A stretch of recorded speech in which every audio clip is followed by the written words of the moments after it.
चलिए रिलेशन को आज हम आगे बढ़ाते हैं। लास्ट क्लास में हमने देखा था what is relation, what is its representation and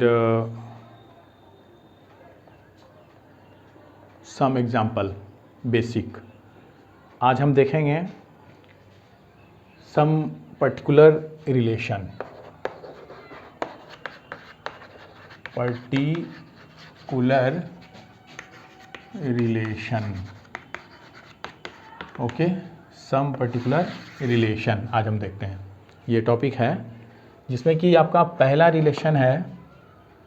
चलिए स्टार्ट करते हैं। First relation is empty relation. Empty relation जिसको हम वायर्ड रिलेशन भी कहते हैं। ओके, जिसको हम वायर्ड रिलेशन भी कहते हैं। तो नाम ही काफ़ी है। इम्पटी का मीन्स क्या होता है? खाली, है ना। खाली मीन्स व्हाट? कोई रिलेशन ले लो। देखो, एक हम ले लेते हैं, चूंकि तुमको पता है रिलेशन क्या होता है। This is the subset of A cross B, A cross A. Suppose A कोई नॉन इम्पटी सेट है ना, और ए क्रॉस ए का वैसा एलिमेंट आपको लेना है जो कि कोई रिलेशन ही नहीं दिखलाता हो। जैसे हम एक लिखते हैं कि ए क्रॉस ए ये रिलेशन है, ऐसा है सच दैट। चलो इसको ऐसे हम लिखते हैं, इसको हम कुछ इस तरह लिखते हैं। पहले डिफिनीशन लिख लो तब एग्जाम्पल इजीली हम लोग कर पाएंगे। लिखिए, और relation R in a set A, non-empty set A is called empty relation. Okay, if no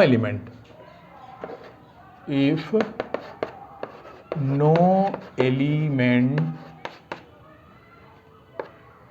of set A, okay, of set A is related to any element of A, is related to any element of set A, okay, and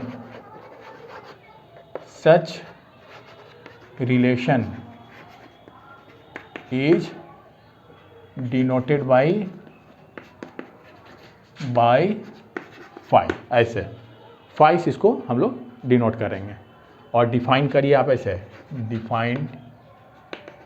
defined as, इसको ऐसे लिखना है। Are कोई relation है such that this is phi, and phi क्या है? This is the subset of A cross ए। ऐसा ये रहेगा तुम्हारा कॉन्सेप्ट इम्पटी रिलेशन का, ठीक है ना।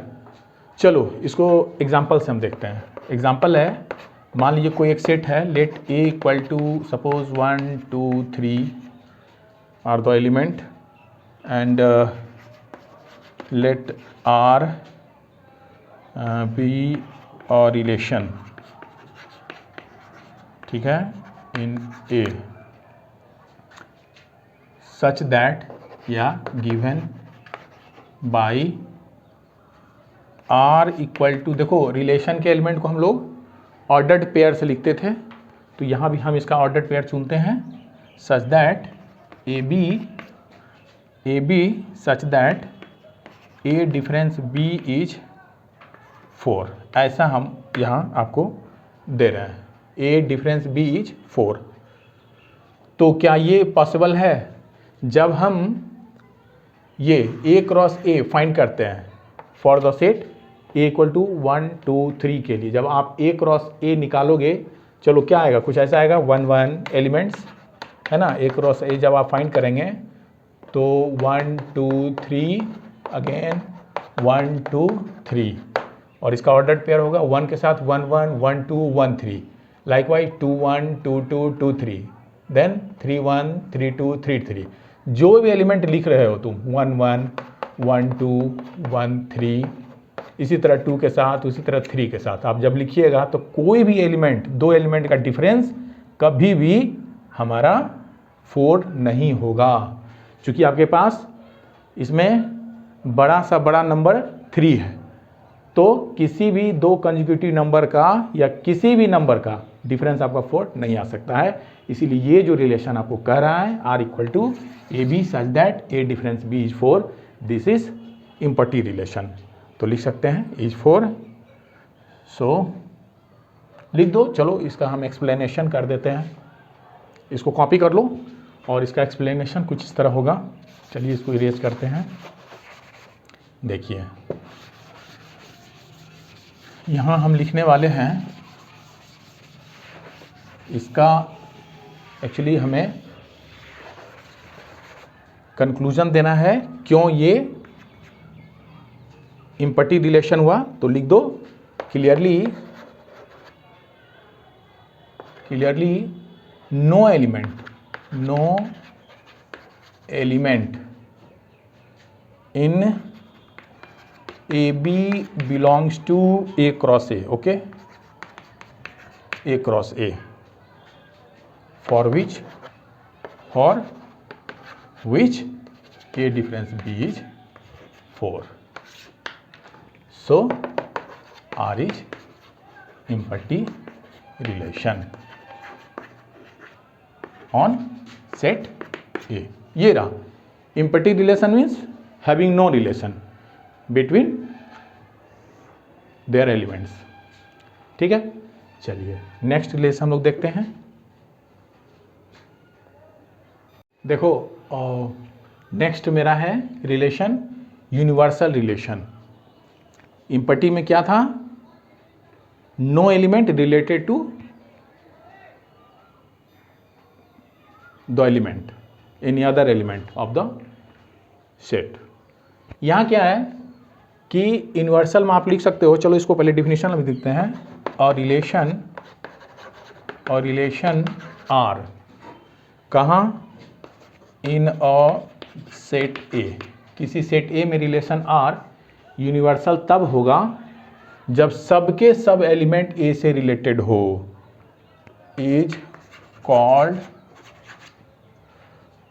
Universal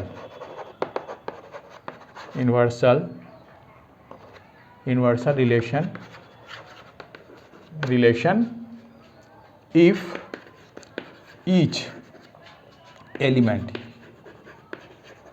each element of set A is related to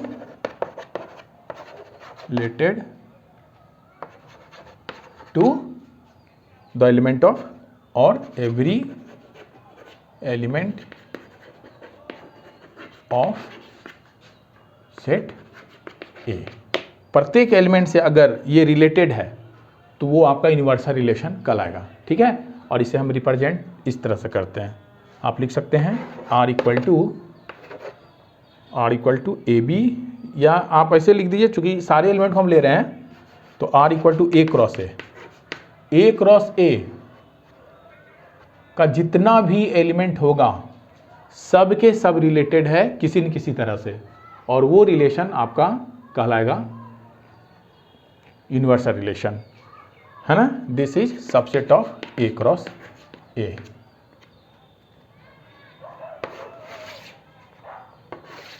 is the universal relation on A. देखो ये है, इसका मतलब ये हुआ कि अगर मान लो हम दो ही एलिमेंट लें, एग्जांपल ए कोई सेट है जिसका एलिमेंट 1 2 है, तो तुम इससे फाइंड करोगे, देन ए क्रॉस ए हम लोग फाइंड करते हैं, तो क्या होगा 1 2 क्रॉस 1 2, और यहाँ हो गया आपका 1 के साथ बना पे ऑर्डर पेयर 1 1, उसी तरह 1 2, देन 2 के साथ 2 1 एंड 2 2। अब कोई और पॉसिबिलिटी नहीं है। ये हो गया आपका Cartesian product of A and A, ठीक है। तो इसमें के सारे एलिमेंट को आपने ले लिया और ये जो रिलेशन बना रहा है, चलिए यही रिलेशन आर हो गया आपका, ठीक है ना, जिसको हम यूनिवर्सल रिलेशन कहेंगे। Is the universal relation in A. देखो यूनिवर्सल रिलेशन में क्या हो रहा है, किसी भी सेट का ए के लिए यूनिवर्सल रिलेशन ए क्रॉस ए के जितने भी एलिमेंट हैं सब के सब को लेकर अगर हम बनाते हैं एक सेट, ठीक है, वही आपका यूनिवर्सल रिलेशन देगा, ठीक है। तो ये रहा। नेक्स्ट है, ये सब कॉमन टॉपिक है। नेक्स्ट आपका है आइडेंटिटी रिलेशन, ठीक है ना।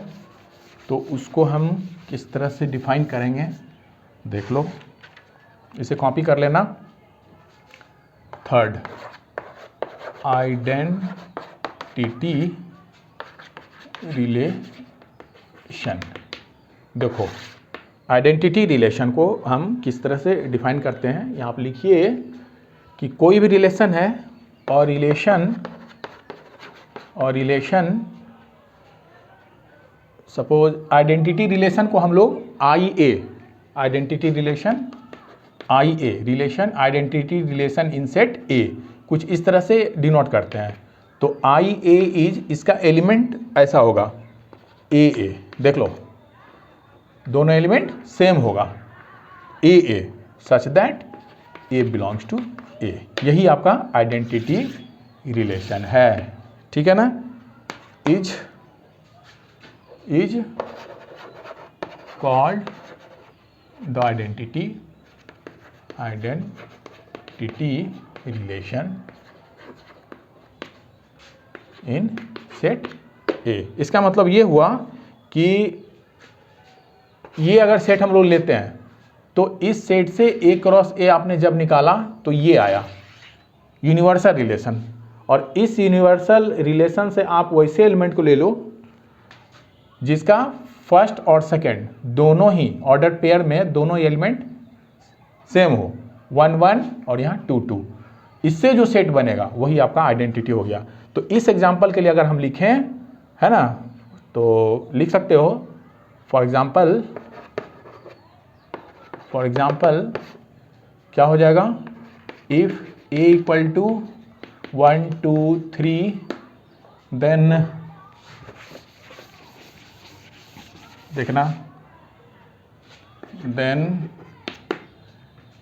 Then identity relation in set A is given by, जितने भी ऑर्डर पेयर बनेंगे जिसके दोनों ही एलिमेंट फर्स्ट और सेकंड एलिमेंट सेम होंगे यानी कॉमन होंगे, वैसा एलिमेंट लेना है। तो क्या होगा, 1 1 एक बनेगा, फिर 2 के लिए भी 2 2 और 3 के लिए भी 3 3। ये जो हुआ आपका इस एलिमेंट से जो बना सेट उसको हम आइडेंटिटी रिलेशन का सेट कहते हैं। ये आपका हो गया आइडेंटिटी रिलेशन इन ए। लिख दो, this is identity relation, is the identity relation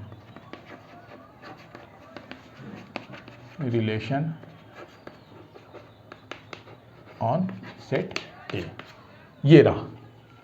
तो अभी हमने सीखा what is empty relation, second one is what is universal relation, and third one is what is identity relation। चलिए इसे नोट कर लीजिए और आगे हम कुछ देखेंगे वेरियस टाइप ऑफ रिलेशन, और ये टॉपिक आपके एग्ज़ाम के लिए बहुत इंपॉर्टेंट होगा क्योंकि इससे आपका एक क्वेश्चन लॉन्ग आ जाता है ना, जिसमें हमको प्रूव करना होता है व्हाट इज, दिखलाना होगा कि so that the relation is reflexive, symmetric and transitive, and अगर ये तीनों दिखलाता है तो इसे रिलेशन को हम लोग इक्विवेलेंस रिलेशन कहेंगे। और ये दिखलाने के लिए हमको आएगा तो एक सबसे पहले हम देखेंगे कि ये रिलेशन आखिर होता क्या है। चलो आगे हम देखते हैं, इसे नोट कर लो। अभी ये जो टॉपिक है आपका बहुत ही इम्पॉर्टेंट है एग्ज़ाम के लिए। ये होगा, चलिए हेडिंग हम लोग देते हैं various types of relation. Okay, various types of relation. तो चलो नोट करते हैं, right down. Let A be a non empty set. Okay, A be a non-empty set. Okay, then a relation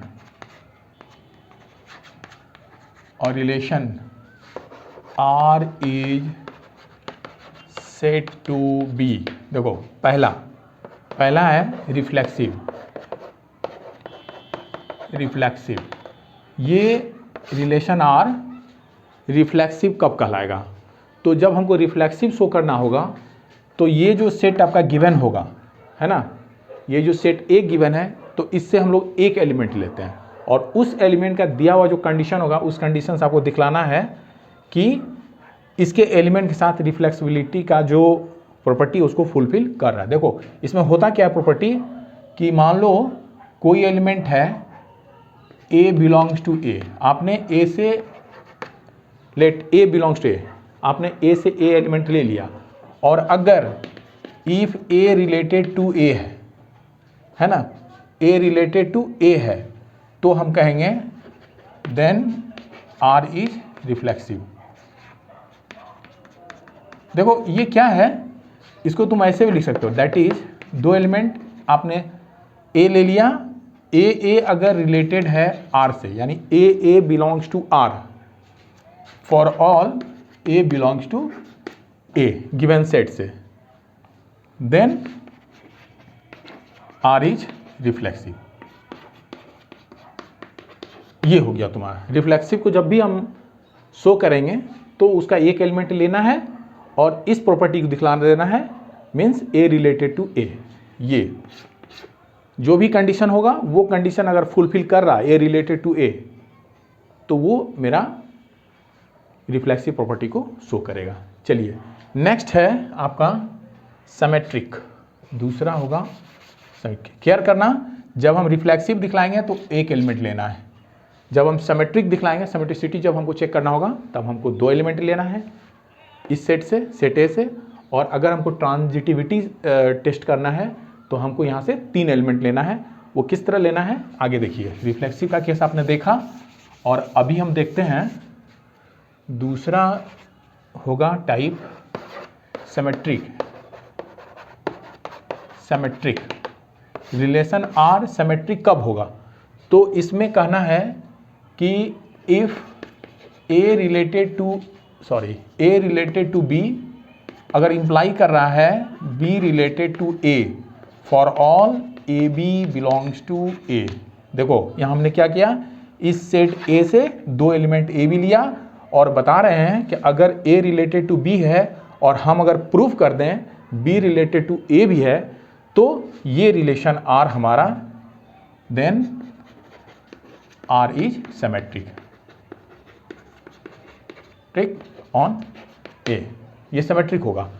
इसी चीज को तुम ऐसे भी लिख सकते हो, that is A related to B means A B belongs to R अगर शो कर दे बी ए भी बिलोंग्स करेगा आर में फॉर ऑल और for each A B belongs to A then R is symmetric.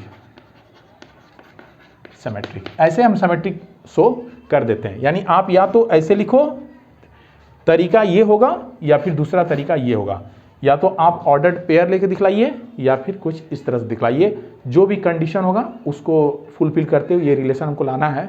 हम जब एग्जाम्पल देंगे तब तुमको ये क्लियर हो जाएगा टोटल, ठीक है। अभी देखो तो ये हो गया तुम्हारा सिमेट्रिसिटी, तो इसे नोट कर लो। और आगे है तुम्हारा नेक्स्ट थर्ड आपका टाइप हुआ रिलेशन का ट्रांजिटिव। ओके, तो क्या होगा देखते हैं। देखिए ट्रांजिटिव ट्रांजिटिव। ये रिलेशन क्या होगा? तो अभी आपको बताए थे कि जब हमको रिफ्लेक्सिव शो करना है तो ए से एक एलिमेंट को लेना है, सिमेट्रिक दिखलाना है तो 2 एलिमेंट हमने लिया ए बी, और अभी ट्रांजिटिव दिखलाना है तो हम सेट ए से 3 एलिमेंट ए बी सी लेते हैं। ठीक है, A B C belongs to A, और सच दैट कुछ इस तरह ए रिलेटेड है बी से एंड बी रिलेटेड है सी से, और अगर हम शो कर दें ए रिलेटेड है सी से for all A B C belongs to A, then R is transitive. Transitive on A. देखो इस तरह से, चलो इसको भी ऑर्डर पेयर के केस में अगर लिखना चाहोगे तो ऐसे लिखो, that is if A B belongs to R and B C belongs to R, और हम अगर शो कर दें A C belongs to R for all A B C belongs to A, then R is transitive. Transitive, ठीक है। तो इस तरह से हम ट्रांजिटिव दिखलाते हैं, ऐसे करो या फिर तुम ऐसे करो। तो ये हुआ किस तरह से हम किसी भी रिलेशन को गिवन सेट के लिए शो कर सकते हैं कि वो रिफ्लेक्सिव है, सिमेट्रिक है और ट्रांजिटिव है। और देखो अगर किसी रिलेशन में ये तीनों प्रॉपर्टी है, ये तीनों प्रॉपर्टी वो अगर फुलफिल कर रहा है तो वैसे रिलेशन को हम लोग क्या बोलेंगे? Equivalence relation. तो आप इसे भी नोट कर लीजिए, क्या होगा। चलो तो इस टाइप में हम आगे बढ़े। ये है equivalence relation. Equivalence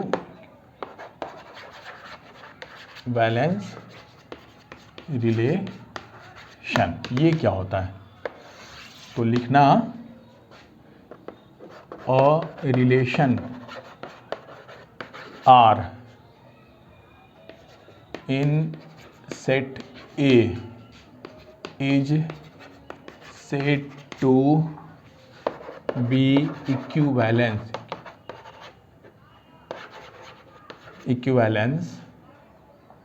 if R is reflexive, symmetric and transitive. ठीक है, तो उसको हम लोग इक्विवेलेंस रिलेशन कहेंगे। और ये आपका एक लॉन्ग क्वेश्चन आता है कि शो कीजिए कि एक सेट होगा, रिलेशन उसमें डिफाइंड होगा, बताना है कि ये रिलेशन इक्विवेलेंस रिलेशन को शो करता है। इसको हम लोग एग्जाम्पल से समझेंगे। चलिए इसे नोट कर लीजिए और आगे हम देखते हैं कुछ एग्जाम्पल्स को। ठीक है, चलो।